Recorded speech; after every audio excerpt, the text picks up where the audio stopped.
کله چې هغوی لاړل نو یوسف ته په خوب کې د څښتن یوه فرښته ښکاره شوه او ورته ویل پاڅېږه ماشوم او مور یې د ځان سره واخله او مصر ته وتښته او تر هغې پورې هلته پاتې شه تر څو زه درته ووایم چې راستون شه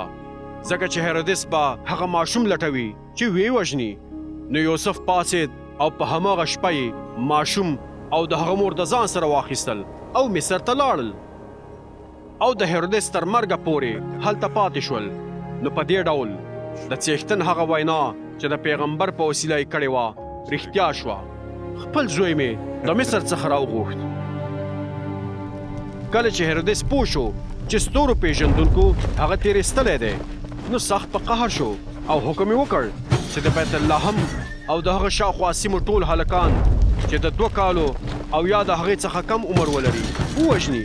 او دا کار یې د هغو ستورو پیژندونکو د معلوماتو له مخې چې هغه ستوری به څه ښکاره کیږي وکړ نو په دې ډول کومې خبرې چې خدای د خپل پیغمبر ارمیا په وسیله کړې وې هغه رښتیا شوې په رامه کې یو اواز واورېدل شو د ژړا او لوی ماتم اواز راحیل په خپلو ماشومانو باندې ژاړي او تسلي نه مني ځکه چې هغوی مړه شوي دي نو د هیرودس له مرګ څخه وروسته د څښتن فرښته په مصر کې یوسف ته په خوب کې ښکاره شوه او ورته ویل پاڅېږه ماشوم او د هغه مور در سره واخله او د اسرائیل وطن ته لاړ شه ځکه کومو خلکو چې غوښتل هغه ماشوم وژني هغه مړه شوي دي